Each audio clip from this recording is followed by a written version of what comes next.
Bastoncello.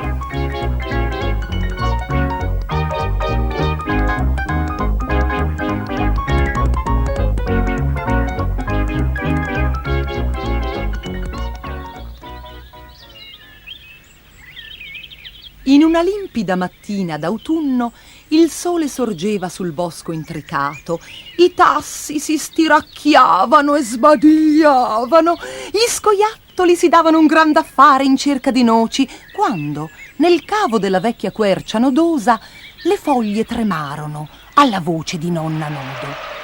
Bastoncello, Bastoncello, non sei ancora sveglio? Voglio che tu vada a cercarmi dei funghi della nebbia e dei funghi rospo. Ma subito, subito? Rispose Bastoncello assonnato. Nonna Nodo irruppe nella stanza. Sì, proprio immediatamente, altrimenti non ci sarà niente da mangiare per cena. Va bene allora. Bastoncello calciò via la coperta di foglie secche. Su, Abigaille, andiamo. Poi si vestì e prese il suo cappello che serviva da casa ad Abigaille, la ragnetta magica. Nel metterselo fece cadere dal letto Abigaille, che si svegliò di soprassalto. Che succede? Ma chi è che parla? Disse nonna Nodo. Ah, è quello schifoso ragno. I ragni non sono dei cuccioli, sono buoni solo nelle torte e nei budini. Non riuscirai mai a mettere me in un budino, pensò Abigaille, sentendosi al sicuro nel cappello di Bastoncello. Se le magie che faccio mi riuscissero, la tramuterei in mosca e la imprigionerei in una delle mie ragnatele.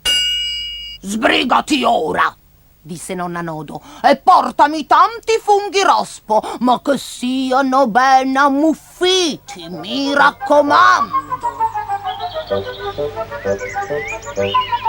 Bastoncello girellò per ore fra gli alberi del bosco intricato, senza poter trovare un solo fungo rospo. Ai ai, nonna Nodo non sarà molto contenta di noi.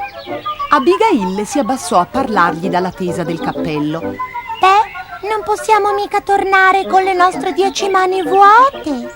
E così continuarono a cercare, ridendo e scherzando, mentre si addentravano sempre più profondamente nel bosco. All'improvviso si fermarono. Qualcuno in lontananza stava piangendo. Oh, senti! Esclamò Abigaille. Qualcuno ha bisogno di aiuto. Sì, il pianto viene di là, disse Bastoncello. Sbrighiamoci, possiamo prendere questa scorciatoia attraverso la valle. Occhio! Gridò Abigaille. Guarda quel cartello! All'imbocco della vallata c'era un cartello con su scritto: attenti agli alberi. Ma Bastoncello non riusciva a leggere l'ultima parola. Beh, ci toccherà passare dal ponte delle Campanule. Mentre Bastoncello correva attraverso il bosco verso il ponte delle Campanule, i singhiozzi si fecero più forti. Ma quando si fermò per riprendere fiato, il pianto cessò come per incanto. Forse lo abbiamo spaventato, disse Abigaille. Spero di no, rispose Bastoncello. Ehi, c'è qualcuno laggiù? Ma non ci fu risposta. Allora, c'è nessuno laggiù? Ripeté. Sì, io, e sono proprio nessuno, rispose una voce. Perciò fate il piacere di lasciarmi in pace. Ma noi siamo corsi fin qui per aiutarti, disse Bastoncello avventurandosi sotto il ponte per vedere chi stava parlando. Una creatura dall'aspetto infelice sedeva imbronciata sulla sponda del fiume. Ciao, io mi chiamo Bastoncello. Che bel nome! Sospirò lo straniero. Io sono Ugo. Anche il tuo è un bel nome. Il deprimente, malinconico Ugo. Così mi chiamano. Mi dispiace, disse Bastoncello. Ma perché? Non c'è bisogno di un perché. Sospirò Ugo. Da quando sono nato sono sempre stato triste. Non sa cosa significhi essere felice. Ma se è così facile, esclamò Bastoncello, noi ti insegneremo, vero Abigaille? Si capisce. Ora faccio un salto dentro il cappello a cercare il mio libro degli incantesimi. E io intanto ti racconterò una barzelletta. E Bastoncello si sedette vicino a Ugo. Perché gli spazzacamini non ridono mai? Chiese. Ma Ugo la sapeva già. Perché sono sempre neri, disse. La gente infatti mi chiama Ugo lo spazzacamino proprio per questo. E ricominciò a piangere. Abigaille comparve dalla porticina di casa sua, cioè dal cappello di Bastoncello. In una mano stringeva il libro degli incantesimi e in un'altra la sua bacchetta magica. Abigaille è un ragno magico, spiegò Bastoncello. Può realizzare tutti i desideri. Non è una bella cosa, Ugo? Pensa bene e dimmi cos'è che desideri veramente. Ci proverò, sospirò Ugo. Vorrei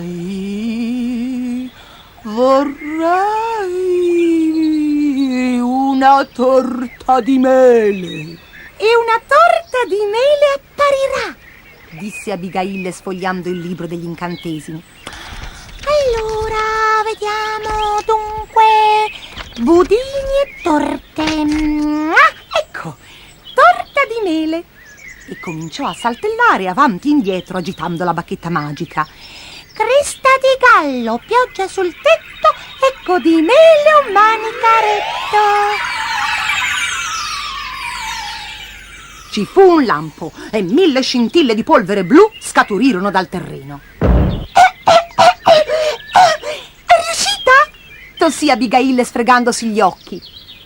Ma cos'è che mi è caduto in testa? Chiese Ugo strofinandosi un bernoccolo. Oh no! Stupida Abigaille, ridacchiò Bastoncello. Dovevi far apparire un manicaretto e non un colletto. Ugo stava di nuovo per scoppiare in lacrime e allora Bastoncello gli disse: Forza Ugo, esprimi un altro desiderio. Ugo dette un'occhiata ai suoi vestiti stracciati. Va bene, vorrei un pantalone ben rifinito e una camicia con le gale. Abigaille cercò e trovò l'incantesimo.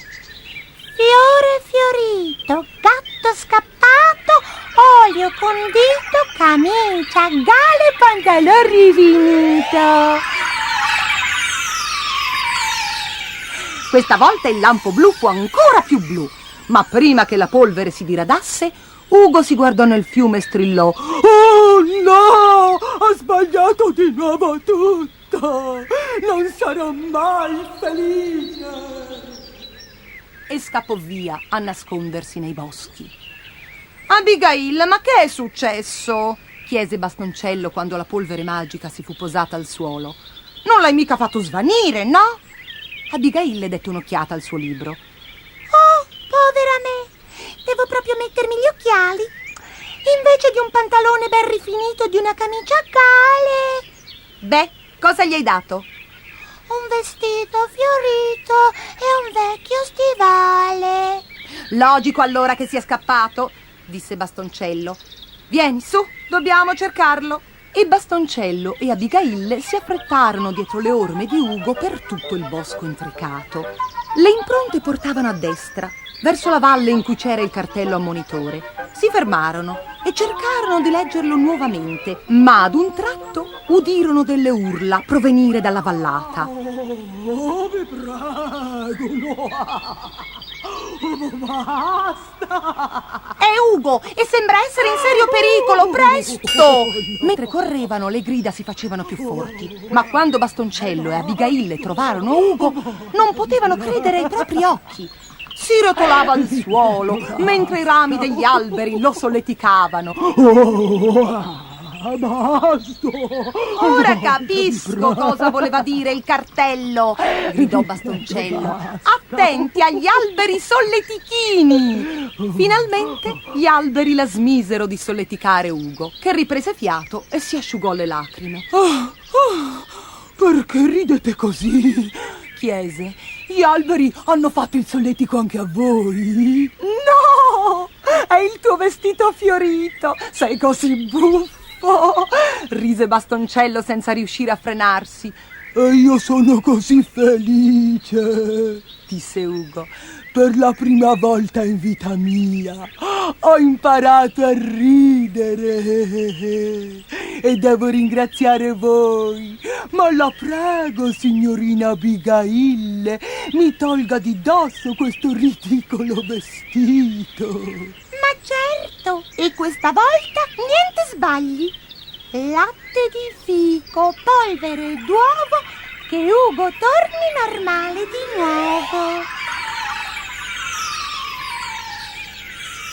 Quando la polvere blu si diradò, Ugo era come prima, solo che sorrideva. In quel momento Bastoncello sentì dei colpetti su una spalla. Uno degli alberi del solletico cercava di attrarre la sua attenzione. Il ramo indicava un punto vicino ai piedi di Bastoncello e proprio là, su un letto di muschio, c'erano tantissimi funghi rospo e altri funghi ancora. Ugo e Bastoncello raccolsero 20 funghi rospo e altrettanti funghi ben ammuffiti e li portarono a casa da nonna Nodo. La sera mangiarono pane tostato con funghi rospo ammuffiti. Tutti trovarono la cena squisita. Ugo disse che era il finale perfetto di una perfetta giornata.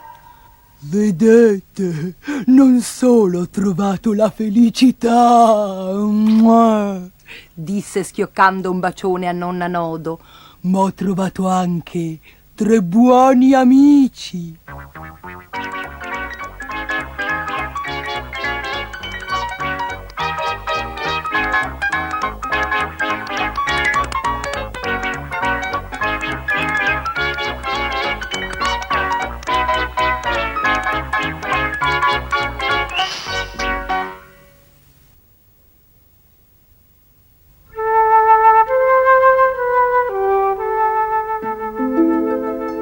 Il ragazzo che gridava al lupo.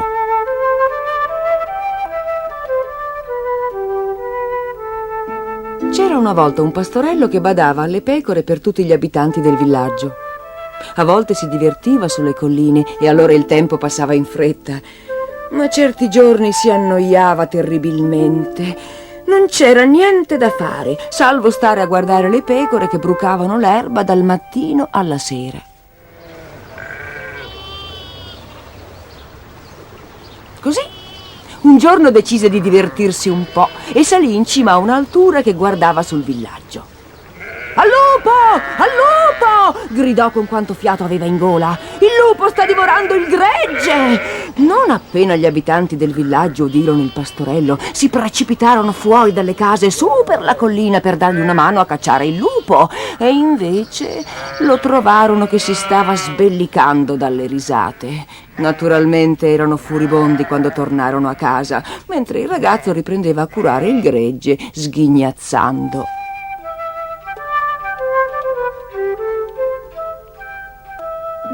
Una settimana dopo, il ragazzo, che si stava di nuovo annoiando, salì ancora in cima all'altura e gridò: «Al lupo! Al lupo! Il lupo sta divorando il gregge!» Ancora una volta gli abitanti del villaggio si precipitarono in suo aiuto e ancora una volta lo trovarono che rideva delle loro facce arrossate e si arrabbiarono molto, ma non poterono far altro che sgridarlo.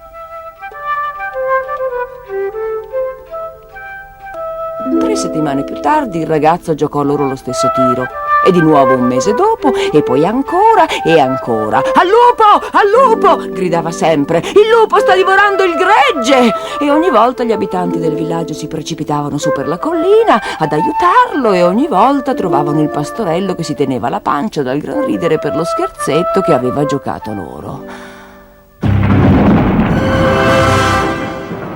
Ma una brutta sera d'inverno, mentre il ragazzo stava radunando le pecore per condurle all'ovile, un vero lupo cominciò ad aggirarsi tra di loro.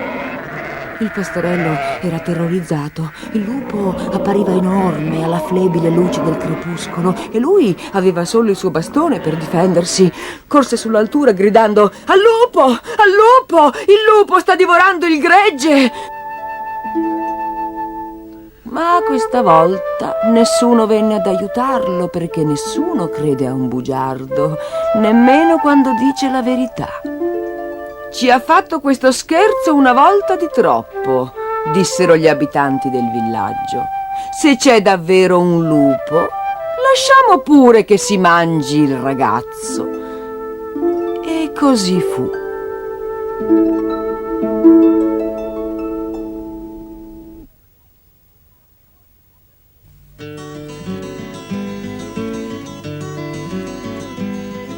Tamburino e lo zingaro.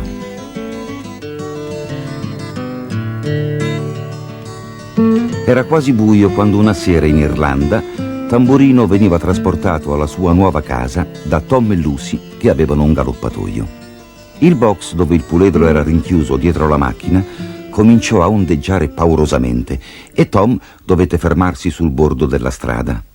Quando aprì la porta del box per calmare il puledro, Tamburino improvvisamente balzò fuori e filò via nel buio. Lucy voleva andargli dietro, ma Tom disse: "Non riusciremo ad acchiapparlo ora, torneremo domani." E continuarono per la loro strada, lasciando il cavallino solo nella notte. Da principio Tamburino aveva pensato solo a fuggire dalla sua prigione, perciò galoppava rumorosamente lungo la strada accidentata, ma poi rallentò al piccolo trotto. Si sentiva sperduto e rimpiangeva la sua stalla calda. Trovato riparo contro una siepe, si addormentò. Era ancora lì quando la mattina dopo Billy passò per andare a scuola. Billy era un ragazzo zingaro, dai capelli corvini, riccioluti e dagli occhi nerissimi e scintillanti. Se c'era una cosa che amava, erano proprio i cavalli. Suo padre non li allevava più, ma lui portava nel sangue l'antico amore degli zingari per i cavalli. "Ciao, puledrino", sussurrò carezzando Tamburino. "Diventeremo amici, noi due." Il cavallino sentì che si poteva fidare del ragazzo. Ma che freddo faceva. "Poverino", disse Billy, "sarà meglio che ti porti a casa dalla nonna." E rifece il cammino, seguito da Tamburino. L'accampamento degli zingari era in un campo vicino alla strada principale, pieno di macchine e autocarri sgangherati, ma un carrozzone di legno dipinto spiccava in mezzo a loro come un fiore. Billy andò alla porta e bussò. La nonna gli aprì. "Cosa ti porti dietro?" chiese scrutando il puledrino. "L'ho trovato vicino a una siepe, ha freddo e ho pensato che forse tu lo potresti aiutare." La vecchia donna entrò nel carrozzone e tornò con un flacone di medicina dall'odore poco gradevole. "È la mia ricetta speciale." Ne versò un po' nella gola del cavallino, che si sentì subito infiammato di calore. Poi gli preparò una lettiera con una pila di sacchi e di vecchie coperte. "Fra un po' starai benissimo", disse la vecchia zingara. Billy si sistemò lì vicino per stare accanto a Tamburino finché non fosse guarito. Stava ancora lì seduto quando apparve suo padre. "Che ci fa qui questo cavallo?" gridò. "Porta via subito quell'animale. Rubare cavalli è un reato, non lo sai?"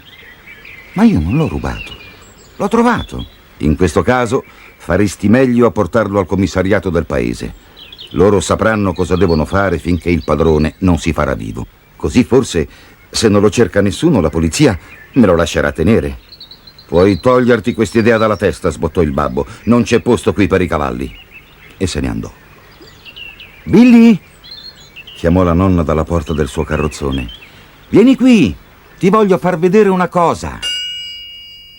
Tirò fuori un pacco da un vecchio cassettone intagliato, lo svolse lentamente e mostrò al nipote le più belle briglie che egli avesse mai visto. "Appartenevano al tuo bisnonno, mio padre", disse. "Aveva 40 cavalli e queste briglie le aveva fatte fare per il suo favorito. Sono speciali, conservali bene e vedrai che ti porteranno fortuna. Billy non trovava le parole per ringraziarla. Uscì e provò le briglie su Tamburino. Sono perfette. Poi sospirò: ma fra qualche ora non ti avrò più con me. Tamburino aveva capito che era ora di andare. Si chinò permettendo a Billy di montarlo e trottò fuori dall'accampamento. Col piccolo zingaro in groppa, Tamburino era pronto ad andare dovunque. Infilarono un sentiero che attraversava il campo di erica rossa e conduceva al paese e al posto di polizia. Tamburino prese gusto alla passeggiata e corse via veloce. Billy sulla sua schiena era leggero come una piuma. Galopparono su per la collina verso un muro di pietra. Tamburino adorava saltare. Rallentò e si preparò al balzo. «Forza, via!» gridò Billy. Ma dall'altra parte del muro non c'erano altro che le pareti scoscese di una vecchia cava allagata. Tamburino fu preso dal panico. Il terreno gli franò sotto i piedi e lui cominciò a sdrucciolare verso l'acqua. Billy saltò giù, ma Tamburino piombò nell'acqua con un terribile splash. Affogherà di sicuro, pensò Billy, l'acqua è così profonda. Ma Tamburino riuscì ad arrampicarsi su una sporgenza della pozza. Billy si lasciò scivolare e strisciò lungo la parete della cava finché riuscì ad afferrare le briglie di Tamburino. «Piano, bello, piano», sussurrò. «Stai calmo. Va tutto bene. Ora ci aiuteranno». Ma Billy si ingannava. Nessuno arrivò in loro aiuto. Stette seduto là per ore con la testa del puledrino sulle ginocchia. Gridò e gridò fino a non avere più voce. La luce del giorno cominciava ad affievolirsi. A un tratto sopra la sua testa udì un cane che abbaiava. Poi vide un grosso labrador nero in cima alla cava. Billy chiamò: «Vai dal tuo padrone, portalo qui! Portalo qui!» Il cane corse via e pochi minuti dopo era di ritorno con il suo padrone. «Ti tireremo fuori in un attimo, figliolo!» gridò l'uomo guardando giù verso il ragazzo e il suo cavallo. «Sta tranquillo!» Mezz'ora dopo un elicottero da salvataggio ruotava sulle loro teste. Uno dei membri dell'equipaggio si calò giù con in mano una speciale imbragatura che, aiutato da Billy, collocò intorno a Tamburino. Il cavallino stupefatto non riusciva a capire cosa stesse succedendo e non staccava gli occhi dal suo giovane amico. Non avrebbero mica salvato lui e lasciato Billy laggiù. Lo tirarono su, sempre più su, fino a che lo abbassarono nuovamente al suolo, lontano dalla cava. Billy non aveva bisogno di aiuto. Risalì velocemente le pareti della cava e corse a vedere se Tamburino fosse in salvo. La polizia, il babbo di Billy, Tom e Lucy erano tutti venuti incontro al ragazzo e, per festeggiare il salvataggio, ci furono tazze di cioccolata calda e biscotti per Billy e un delizioso pasto di avena per Tamburino. «Lo stavo portando al posto di polizia quando siamo caduti nella cava», raccontò Billy. «Si chiama Tamburino», disse Lucy, «e potrai venire a trovarlo quando vuoi». E così Billy passò ogni fine settimana e ogni giorno di vacanza al galoppatoio di Tom e Lucy. Un sacco di ragazzi cavalcarono Tamburino, ma lui indossava le briglie zingare solo quando Billy era con lui. E questa non fu certo l'ultima avventura che vissero insieme.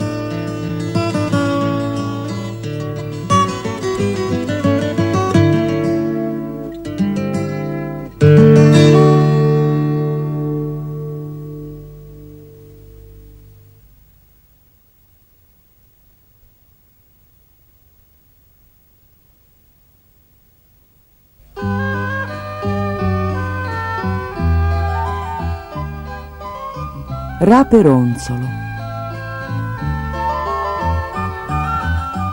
Tanto tempo fa, in una terra solitaria e infida, vivevano un buon uomo e sua moglie. Desideravano ardentemente di avere un figlio e lo aspettavano pazienti, un anno dopo l'altro. E un bel giorno la donna seppe che avrebbe avuto un bambino. Questa coppia viveva accanto a un bellissimo giardino, circondato da un alto muro. Il giardino apparteneva a una strega crudele e nessuno aveva mai osato avvicinarsi per timore di qualche maledizione. Una finestrina, situata sul retro della casa della coppia, guardava proprio su quel giardino e la donna spesso si affacciava ad ammirare le meraviglie che la strega coltivava: fiori, alberi ed erbe dai magici poteri. Un giorno la donna si ammalò, dovette stare a letto e perse l'appetito. Il marito le portava sempre buone cose, ma lei non le assaggiava nemmeno. «Ti prego», insisteva lui, «dimmi cosa ti posso portare. Ci deve pure essere qualcosa che ti faccia bene».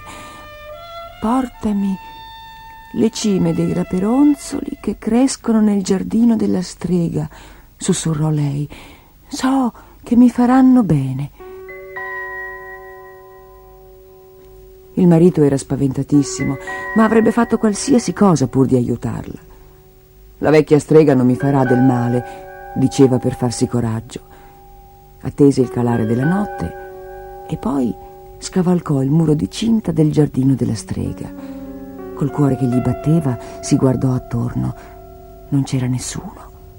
Trovò i raperonzoli, tagliò qualche cimetta e corse a casa. La moglie si sentì molto meglio non appena ebbe mangiato l'erba, ma il giorno dopo ne desiderò ancora. «Ti prego», implorò il marito, «se non mi porti dell'altro raperonzolo morirò». E così, a notte fonda, il marito scalò nuovamente il muro del giardino della strega. Stava giusto cogliendo l'erba quando apparve la strega. «Ladro!» gracchiò. «La maledizione ti colga! Come osi entrare nel mio giardino a rubare le mie piante?» «Oh, ti prego», implorò l'uomo, «mia moglie è molto malata e morirà se non le porto un po' di quest'erba». «Bene, bene, puoi prendere l'erba», sbottò la strega, «ma ad una condizione. Come pagamento del raperonzolo mi darai il tuo primo figlio nato». Il marito era così disperato che acconsentì e tornò di corsa da sua moglie. Pochi mesi dopo, la coppia la pregò di non essere così crudele, ma la strega non li ascoltava nemmeno. «Chiamerò la bambina Raperonzolo!» rise sfacciatamente, avvolse la neonata nel suo mantello e la portò via. Raperonzolo crebbe e divenne una bambina molto bella. I suoi occhi erano del colore delle violette e aveva lunghissimi capelli sottili come l'oro filato che avvolgeva in una treccia pesante. Quando Raperonzolo ebbe 12 anni, la strega la portò in una foresta profonda e la rinchiuse in un'alta torre. Non c'erano né porte né scale, solo una finestrella nella camera più in alto. Raperonzolo, così segregata, venne dimenticata da tutti. L'unica persona che vedeva era la strega che le portava il cibo ogni giorno. Si fermava ai piedi della torre e chiamava: «Raperonzolo! Raperonzolo! Butta giù la tua treccia!» E Raperonzolo snodava la treccia e la buttava giù alla strega, che ci si arrampicava come se fosse una corda.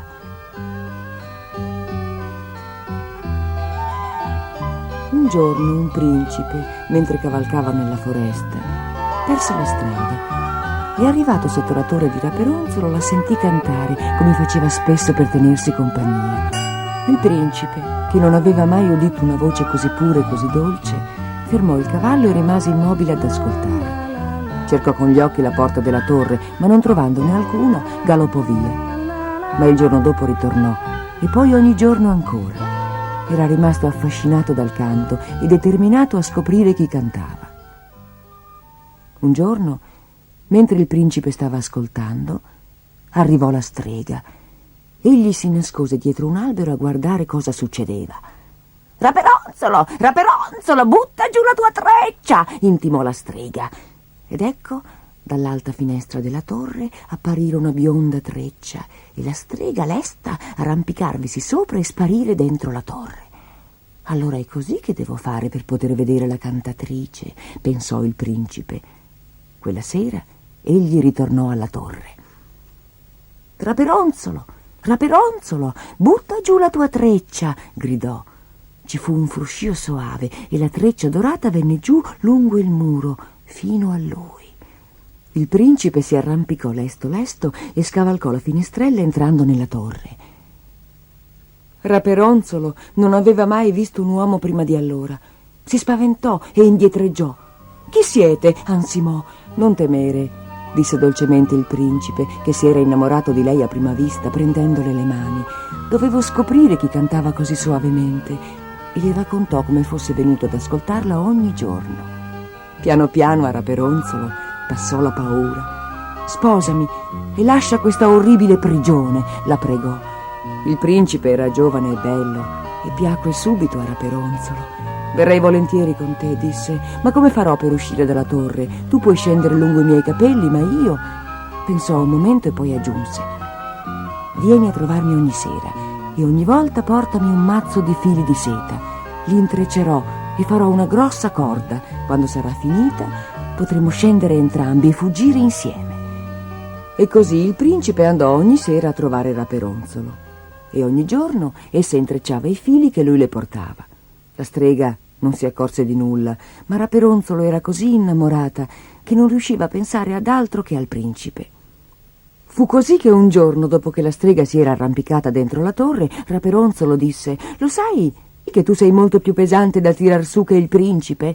«Ragazza malvagia!» strillò la strega. «Pensavo di averti imprigionato a dovere, ma invece mi hai ingannata!» Prese un enorme paio di forbici e afferrò i capelli di Raperonzolo. Le forbici lampeggiarono e recisero la treccia che cadde a terra in un rotolo dorato. «Ora, signorina ingrata, vedremo come te la caverai senza di me!» strillò la strega. Volò insieme a Raperonzolo fino a una vallata solitaria e l'abbandonò lì, sola e infelice. Poi, più tardi, al cader della notte, la strega tornò alla torre per aspettare il principe. Dopo un po' lo udì chiamare: «Raperonzolo! Raperonzolo! Getta giù la tua treccia!» Allora legò la treccia di Raperonzolo a una pesante sedia sotto la finestra e gettò i biondi capelli al principe, che si arrampicò velocemente. Ma quando giunse in cima fu la vecchia strega e non Raperonzolo a salutarlo dalla finestra. «Se n'è andata! La ragazza se n'è andata!» gracchiò la strega. «Il tuo uccellino cantore è volato via e non lo rivedrai mai più!» E così dicendo spinse il principe giù dalla torre. Egli cadde in mezzo ai rovi, le cui spine lo accecarono, e non poté far altro che fuggire via barcollando. Il principe vagò e vagò, cieco e triste, attraverso foreste e montagne. Cercava Raperonzolo, ma cosa mai poteva fare un uomo cieco? Chiese di lei, ma nessuno aveva visto una bella giovane dagli occhi viola e dai corti capelli biondi. Poi, un giorno, capitò in una vallata. Era un luogo solitario, ma egli udì qualcuno cantare. «Questa voce la conosco!» gridò. «È il mio amore, è Raperonzolo!» Seguì il suono della voce e là, in fondo alla valle, dopo tante peripezie, la ritrovò. Il principe era magro e stracciato, ma Raperonzolo lo riconobbe immediatamente. Lo strinse fra le braccia e pianse di gioia. Le sue lacrime calde caddero sugli occhi del suo amato e in pochi secondi egli riacquistò la vista e subito portò Raperonzolo nel suo regno e la sposò. Il matrimonio fu così felice che la notizia si sparse nel mondo. E quando il padre e la madre di Raperonzolo sentirono parlare della bella principessa Raperonzolo, capirono che era la loro figliola, che stava bene ed era felice, e furono soddisfatti e orgogliosi anche loro.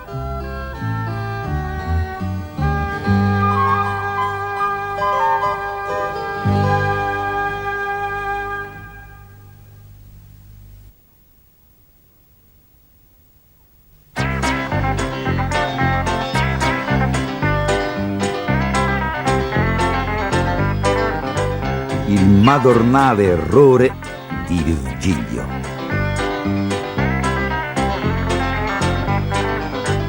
Virgilio Era un vecchio arrogante e sbruffone e nessuno lo sopportava. Un giorno della passata primavera irruppe sbraitando nell'emporio del paese, vantando la propria intelligenza. Ammazzerò ogni dannato animale di quella dannata montagna, sbottò. Allora sì che mi vorrete tutti pagare da bere e mi batterete le mani sulla spalla e chiederete la mia fotografia. Ti sei per caso comprato un fucile nuovo? Chiese qualcuno. Nah, rispose. Ho preso il mio coltello, un pezzo di legno e mi sono fatto un piffero. Sì, signore. Tutti quelli che si trovavano nel locale risero al pensiero di Virgilio che suonava il piffero agli animali selvatici della montagna. Ma egli si guardò attorno con aria di sfida. Quando io suono il piffero, posso imitare il verso di qualunque animale. Il cervo, il castoro, il procione e il fanfarone, disse qualcuno. Virgilio uscì offeso dal negozio e se ne andò camminando pesantemente verso le montagne fumose con la sua provvista di cibo e il suo piffero. Beh, raccontano che dopo essersi addentrato parecchio nella foresta di Aceri, tirò fuori il piffero e imitò il verso del cervo. Un piccolo cervo rosso udì il richiamo e uscì dal folto degli alberi. Con freddezza Virgilio caricò il fucile e lo puntò contro la creaturina. Bang! Sparò! E mancò il bersaglio. Ma il cervo non era l'unico animale ad avere sentito il richiamo. Una grossa lince rossa accorse a grandi balzi tra gli alberi leccandosi i baffi e pregustando un buon pasto di cervo. Quando vide Virgilio, lo fissò sogghignando. Ora però il fucile di Virgilio era scarico, ma il furbone, rapido come il lampo, prese il piffero e imitò il ruggito del leone di montagna. E quel suono spaventò talmente la lince che scappò nel folto degli alberi come se avesse avuto alle calcagna un vero leone. Ma la lince non era l'unico animale ad aver udito il ruggito del leone. Una grossa leonessa affamata accorse fra gli alberi pensando che il suo compagno avesse trovato qualcosa di buono per cena e quando vide Virgilio lo fissò sogghignando. Rapido come il lampo, Virgilio prese il piffero e imitò il verso di un grosso orso grigio. E spaventò tanto la leonessa di montagna che la fece scappare via tra gli alberi come se un vero orso grigio le stesse alle calcagna. Ma la leonessa non era l'unico animale ad avere sentito il verso dell'orso. Lo udì anche un enorme e solitario orso grigio che accorse speranzoso con il cuore pieno d'amore. Ma non trovò una compagna, trovò Virgilio. Malgrado ciò, sogghignò allegramente e se lo mangiò. Bah, era sempre stato un arrogante vecchio sbruffone, quel Virgilio.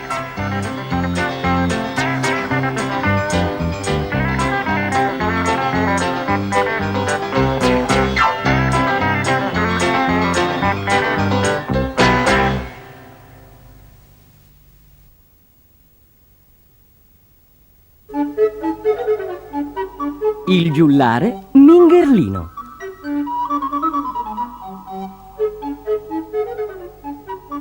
Quando salverò la regina bianca, Sì, disse Giullarino, nessuno riderà più di me. e galoppò su un sentiero di scale e serpenti. Dovunque posasse gli occhi, musi irati sibilavano. Chi sei? Oh, pensò Giullarino. Dove mi sono cacciato?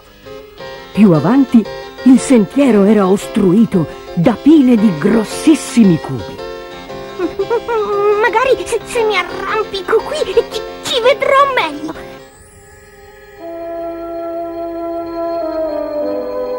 E infatti vide una lugubre casa dal tetto cadente e dai comignoli diroccati.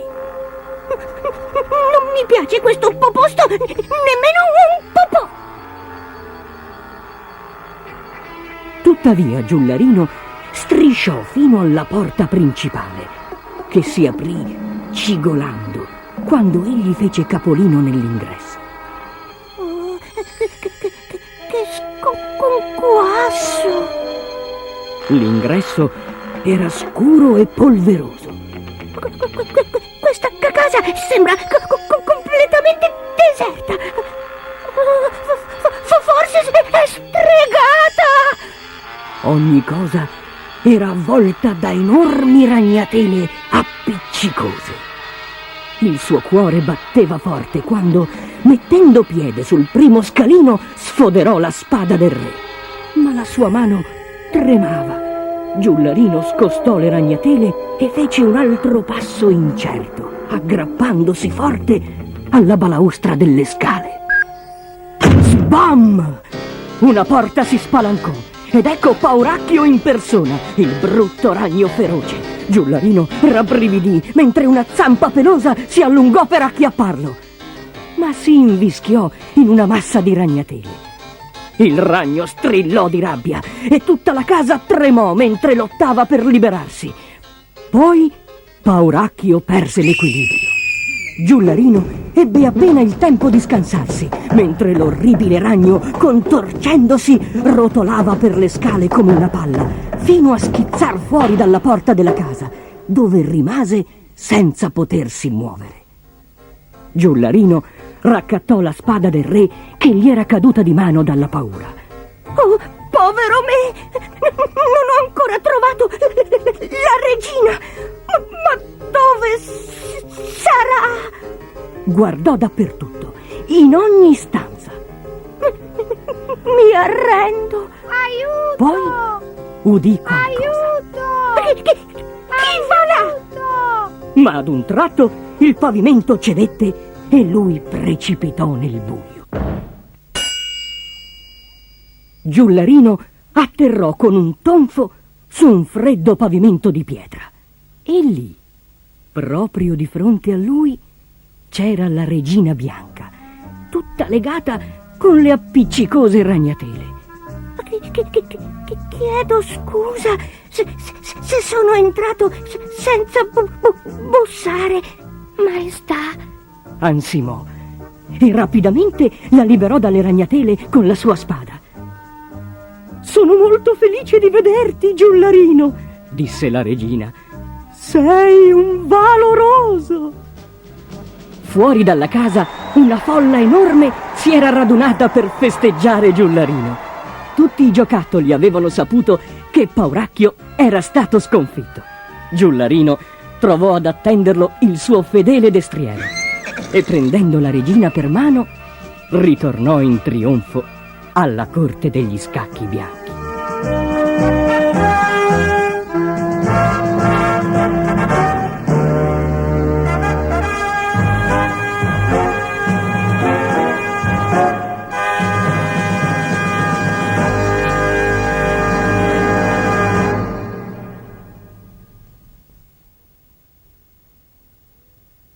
È qui e là.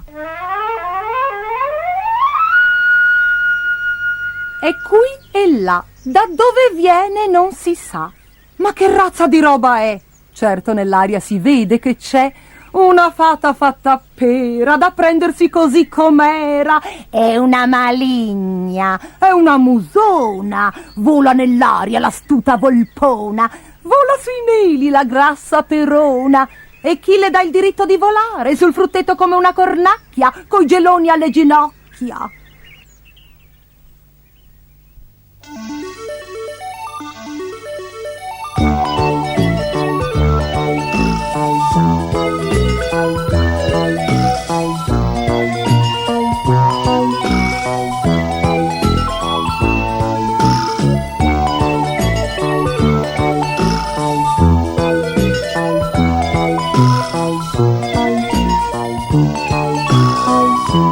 Thank you.